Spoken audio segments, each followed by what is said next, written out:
Happy New Year, guys. First video of 2023, and I'm going to be breaking down Baker Mayfield against the San Diego Chargers. The stats didn't look good. I think he went 11 of 19 for about 130 yards, QBR of like 30. What gives? We're going to break down why the stats once again told us a few lies, but Baker didn't play as great as he did last week or even against the Raiders. We're going to dive deep into whether or not Baker is just struggling against good teams or if there's something more going on. And we're going to keep in mind that he's still playing with backup offensive linemen and backup receivers on a team that had problems with their starting offensive line and their starting wide receivers. Remember that we try to grade quarterbacks in a vacuum. We try to separate what they're doing from what their teammates are doing. Because if they get traded or they go elsewhere, their teammates don't follow, right? Overall, I'd say it was a decent performance, even a good performance, but not a great performance, and there are some very obvious reasons why. He starts the first half amazing, and then from there, things get a little bit, shall we say, messy. Enough illusions, let's just get to the film. The Rams are going to come out running the ball a lot, and that makes sense because the Chargers love to concede the run. They play drop coverage, and they basically leave the middle of the field wide open for gashing runs. Here, on first down, Baker does a really good job of getting through his progressions, finding his read, and hitting Cam Akers in stride. This could be a touchdown, but it should at least be a 40-yard gain. And you'll see it's a good throw. I mean, look at that ball. Cam Akers is looking at it. He's got his elbows bent, and it's still lined with his hands. It's perfect. But he tries to make a one-handed catch, and it goes right off of his hand. Now, it's not a perfect ball. You could have had some loft on it. Utilize context and realize your dude is wide open, so give him space. But that's a perfect ball. You have to catch that. It's a solid throw. It's not that hard. It's a pretty easy throw to make, but he did it. He got through his progressions properly. He found a man open downfield, and he put the ball right on him. That's a solid throw. Positive play, right? Just a fuck up by Cam Akers. Here, third down. I've looked at the all-22, and I can tell you that this play is basically going to be a hank route. So this guy on the island is going deep. And you're going to have Van Jefferson curl right here. This is where Baker should be looking. I am not pleased that he is still looking to his left when he is being confronted with the cornerback blitz. But here is when so I'll tell you exactly when you should throw the ball to Van Jefferson if you're going to do it.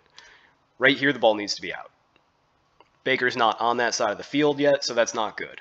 However, by the time Baker is should be looking to throw to the right, 23 is right here, and he's going to bat basically anything Baker throws. This is a no-fault sack, but it could have been better, right? Just because Baker's not necessarily the one to be blamed for this particular play does not mean that he did well on that play. So first drive, very low usage from Baker, very low degree of difficulty on the good throw, and then a neutral sack because guy just came right through. Totally unblocked on a sim press. On the second drive, the Rams will get a little bit more going. Here, they do a lot of screen passes on this drive. Here, nice little rollout, screen back to Powell. Routine throw. Might be a plus move just because there was a guy affecting his rollout, but it's not significant enough. Here, Baker does a really good job of moving through his progressions, breaking tackles, and making a nice run. So this is a positive run. You can see that they're basically running a flood concept over here, but something's wrong with the spacing. They shouldn't be on each other's asses like this. Right, so Baker sees that he's got the whole middle of the field blocked up. It's third down. Tutu Atwell's not open. Running back couldn't really slip out. Baker just makes it happen. Good job. Another rollout, another screen. Routine.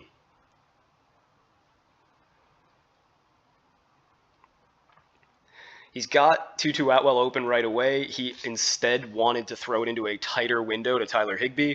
It's a pretty routine throw, and his progression was fine. Like, it's cool that he got through multiple receivers, but honestly, the first read was good enough. Cam Akers, Funny how Cam Akers has looked totally resurgent since Baker came back. I don't know if there's any actual correlation. Like, I know there's correlation. I don't know if there's any causation, rather. You know, ice cream sales go up when murder rates go up, but it just so happens that both things are popular when it's warm out. Another routine throw. Stopping the sale of ice cream is not going to prevent murders. Subtracting Baker Mayfield's not going to make Cam Akers worse, necessarily. There could be some causation, but I doubt it.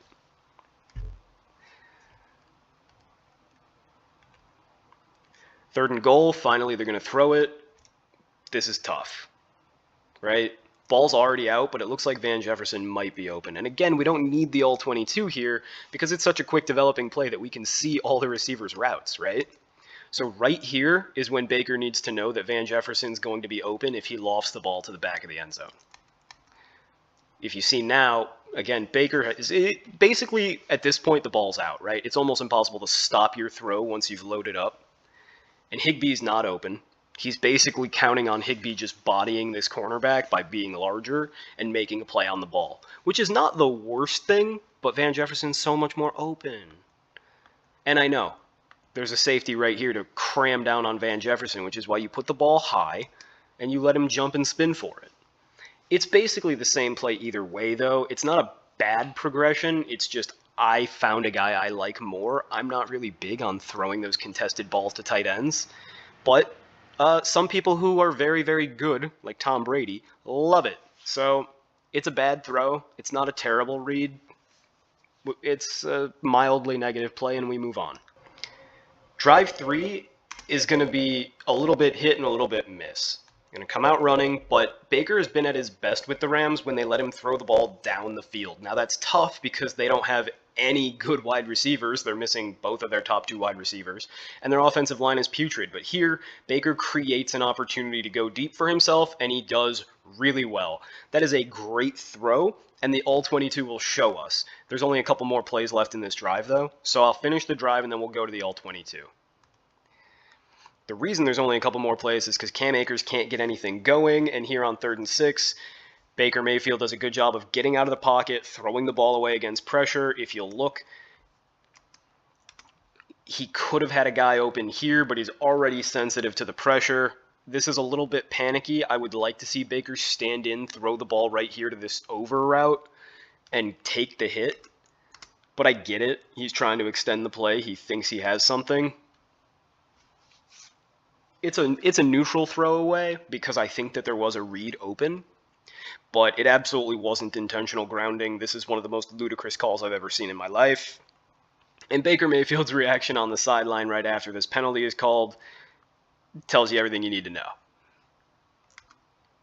So this is a play action rollout, and I think that it's actually intended to go to the tight end on this over route right here. All right, so watch the tight end sneak through. This right here, this little over, it's supposed to go to him, I'm pretty sure. And then Van Jefferson is just running a post to clear out this side of the field for this tight end. Because Baker has to move off the ball, though, he can't throw back to this tight end. And by the time Baker's out of the pocket right around here, he doesn't really have the leverage. It would be a tough throw. But he sees Van Jefferson is starting to clear and turned his post into kind of an over. Right here, Baker realizes I can set my feet. Jefferson has cleared the safety. I'm golden. Now, a perfect pass lands right about here. And that would be a touchdown. That would be an elite throw. But Baker Mayfield is throwing the ball roughly 40 yards downfield past the line of scrimmage. That's a relatively tough throw. Add in the 10 yards for the drop back. It's a 50-yard throw on the run. It's really good. In fact, it's great. Could have been a little better, but that is a throw that takes a ton of arm talent.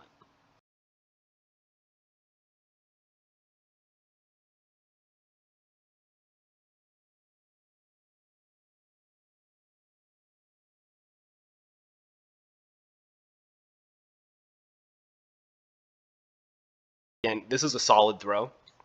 When Baker Mayfield has things that are not dirty, this isn't an especially great pocket. It's a max protection, so he's got 2 dudes in. Like, Akers and Powell here are effectively blocking, so he's got 3 receivers down the field.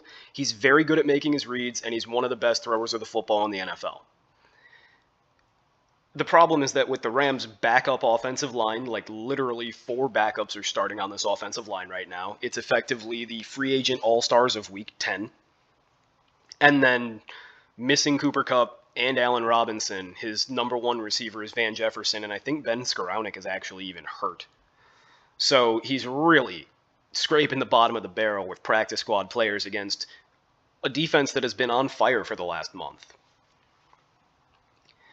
But when kept remotely clean, when there is anything to throw at downfield, he's been really, really good with the Rams. And generally, but more acutely with the Rams. Here's another really good throw, right? It's 3rd and 2 from about the 48-yard line. Roll out. Dudes are going to hit him. He knows that he's going to take a hit to make this throw, and he gets it down to the 30. That's a great throw. It's well covered. Baker just laces it in there. Here, this play is actually really funny because if you watch the game, the broadcaster was saying like, "Oh, Baker Mayfield doesn't handle pressure well, so if you just heat him up, he'll really struggle." Well, that's about as hot as you can get. Here's a linebacker coming right down the throat of the offensive line and creaming Baker Mayfield, and that's a good throw. See, the ball placement is actually pretty fucking good. Like, right there, that could be a catch. In fact, it probably should be a catch, and there's a lot of receivers in the NFL that make a catch there. So on the very next play, the Rams hand the ball off up the middle, and Malcolm Brown gets a long touchdown run. Baker Mayfield doesn't get a touchdown pass on this drive. But boy, did he earn one. He had like 3 positive throws. He had the great throw, a solid throw, another solid throw on that pressured second down look.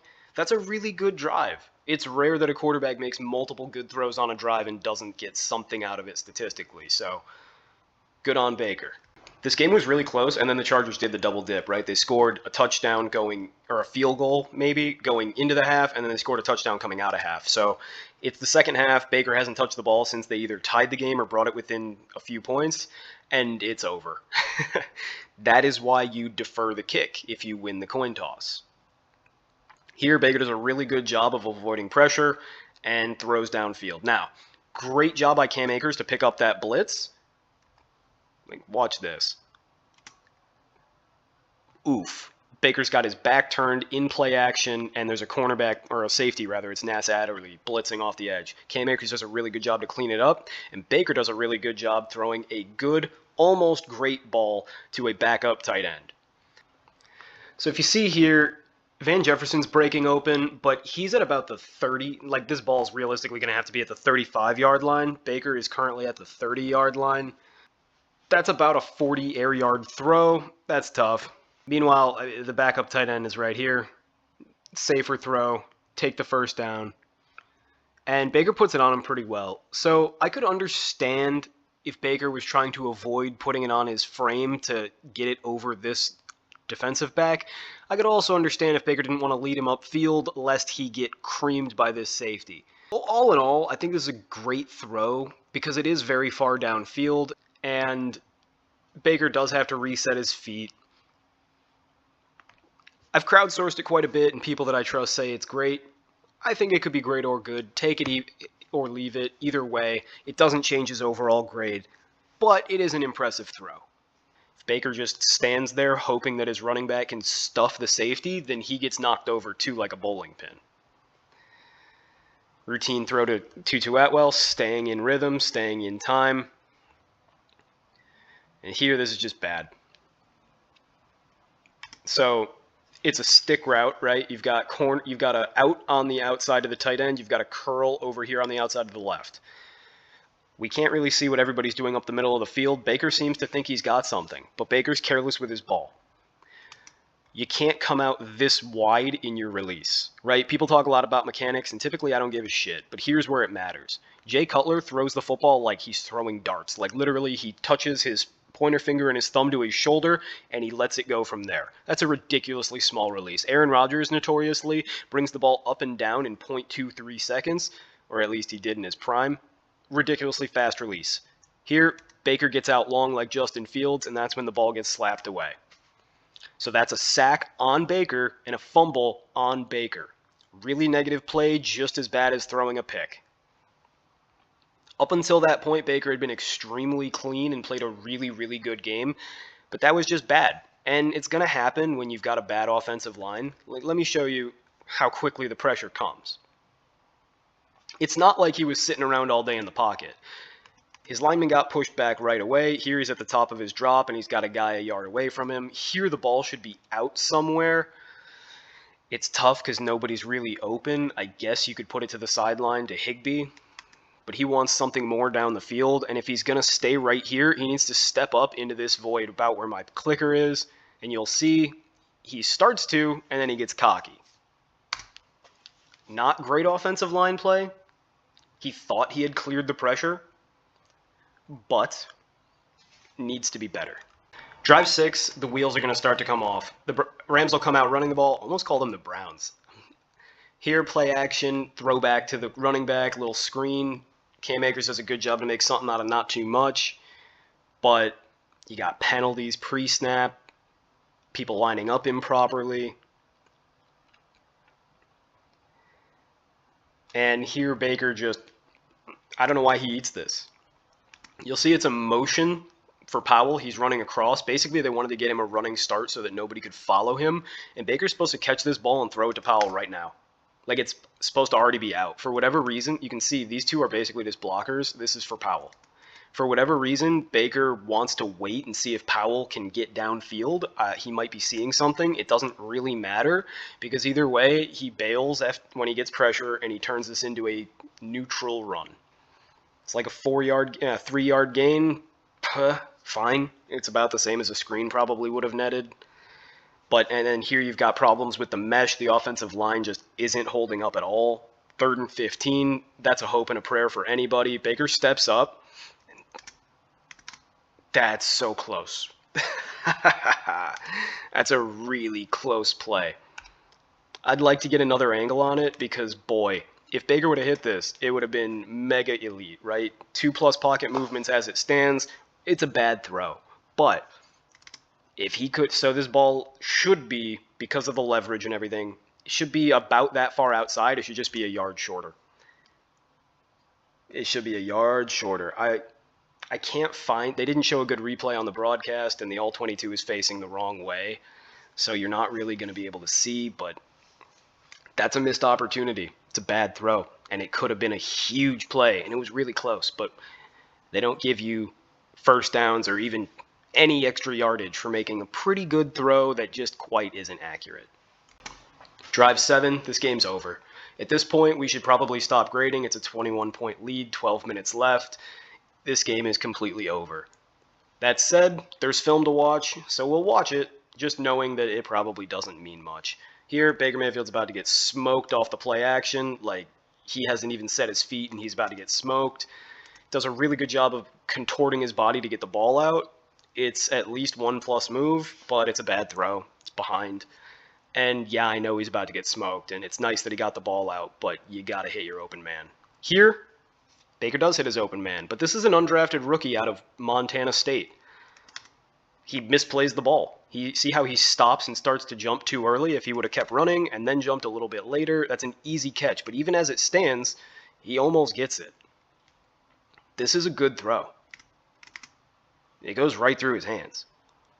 This is bad by 82. I don't know his name, and I'm not going to learn it because he's a UDFA 7th stringer for the Rams from Montana State. That's a really bad play by this McGlinchey or whatever the fuck his name is. That's a great throw.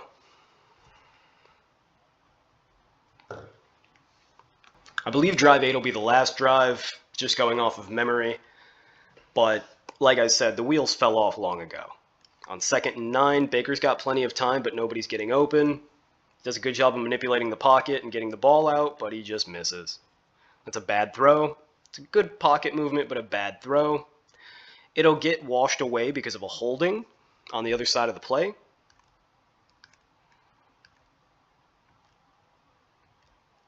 So we'll just start over and we just won't grade that play.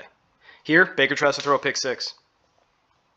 Yeah, that's an interceptable pass. What the fuck is this? Let's go through it. You've got a long drag route from your left receiver. You've got a swing route from your running back. You've got some form of in and out with these two receivers at the bottom of the screen, which we'll see in a moment. Baker misses the out. Right, so there's like a scissor concept here, where the outside receiver, I think that might be Higbee, is going to run kind of a post, like this. And then Tutu Atwell's going to run an out underneath it, basically trying to take advantage of cover 2 defense. But Baker's late, has terrible timing and anticipation on this play, and that's why it's almost picked. It's an accurate throw. It's got plenty of zip. It's just mental. He fucked up mentally. And then here on third down, he never has a prayer. It's 3rd and 9, so you got to go downfield. Nobody's open yet at the top of his drop, so he has to roll a little bit, and he just gets eaten. He had 3 dudes on him. No fault sack. No plus movement. He didn't do anything to extend it, but it's a no fault sack. Yeah, I guess we got drive 9, if you want to call it that. They're just going to hand the ball off and try to run the clock because I don't think that there's a 21-point play in the playbook. So, you've seen all the film. Let's get to the charts. So as you can see, Baker Mayfield had a pretty good day, not a great day. He didn't have any elite throws, but he did have 3 great throws. He had the one that I showed you, the L22 to Van Jefferson, where he rolls out and he bombs it deep for about 30 yards. He also had the one to the undrafted wide receiver that was just dropped, and he had one to Tyler Higbee earlier in the game. He also had 5 solid throws, although one of them was that first pass of the game on a wheel route that was just dropped because Cam Akers had a brain fart, and those happen. He had 4 pedestrian throws, not that many checkdowns, honestly, and 5 bad throws. Additionally, he had 1 pickable ball that was just not excusable. He was really late on an out route, and it should have been a pick 6. He had the 1 sack that was his fault on the fumble, which also got charted. It's just as detrimental as a pickable ball. It's really bad. But he also got sacked twice where it just wasn't his fault at all. He had a throwaway that got counted as intentional grounding, and I frankly have no idea how the hell that happened. He broke off 1 nice run, and he did have the 1 neutral run where he didn't quite read downfield the way I would have liked him to. He was under siege. He navigated the pocket 17 times. Again, you can get a couple plus movements on 1 play sometimes, depending on what happens. And in this game, he had a few plays where he navigated very well, made multiple defenders miss, and threw the ball away. So I think on the great throw to Van Jefferson, he had 2 plus movements. Overall, he was pretty accurate, 67%, 2/3. It's not terrible.